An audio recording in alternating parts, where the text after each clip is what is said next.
السلام عليكم ورحمة الله وبركاته. محدثكم إسلام الغمري من مصر.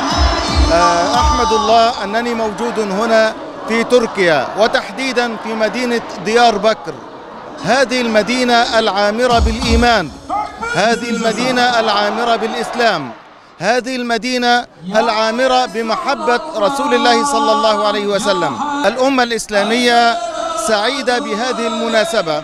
نجد في هذا الحفل الكريم وفي هذا الحفل الكبير الأمة الإسلامية تجمعت برموزها، بعلمائها، بدعاتها، يتواجدون في هذا المكان. هنا لا فرق بين عربي ولا عجمي إلا بالتقوى. هنا أمة الحبيب محمد صلى الله عليه وسلم، هنا المصري والسوداني والإفريقي والأسيوي والأوروبي، من كل مكان تجمعوا على محبة. إني أحمد الله عز وجل أني حضرت هذا الاحتفال للمرة العاشرة. قبل 10 سنوات جئت إلى هذا المكان وسعدت وتشرفت بإجابة دعوتكم الكريمة، وإنني أشكر المنظمين لهذا الحفل الكريم، القائمين على هذه المناسبة الطيبة، والذين دعوا العالم الإسلامي ليشاهدوا محبة رسول الله صلى الله عليه وسلم النابعة من القلوب والصدور في مدينة بكر العامرة. وفي الختام أشكركم جميعا وأعبر عن سعادتي الغامرة، وأتمنى أن تستمر هذه الاحتفالية ونحضرها أعواما عديدة وأزمنة مديدة في هذه الدولة الطيبة المباركة بإذن الله. حقيقة أنا سعيد في وجودي في هذه الاحتفالية التي تحتفل بميلاد النبي صلى الله عليه وسلم.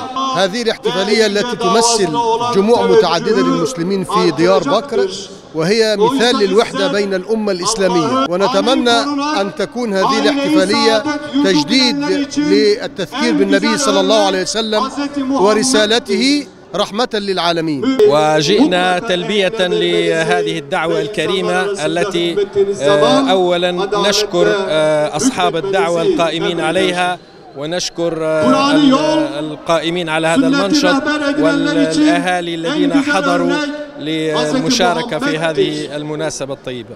وهذه المناسبة المباركة تتعلق برجل هو أحب الناس إلى قلب كل مؤمن، وهو نبينا محمد صلى الله عليه وسلم، الذي هذا الرجل العظيم أفضل الخلق، الذي يتبعه اليوم على وجه الكرة الأرضية 2 شخص، 2 مسلم هم أتباع النبي محمد صلى الله عليه وسلم. وهذه الجموع التي شاركت في هذه الاحتفالية والتي تنبض قلوبها بمحبة رسول الله صلى الله عليه وسلم، وجودهم هذا هو رد على كل الذين يسيئون إلى رسولنا صلى الله عليه وسلم وينشرون ما يسيء إلى جنابه المقدس وجنابه المطهر. وهذه رسالة لهم أن هذا الرجل النبي محمد صلى الله عليه وسلم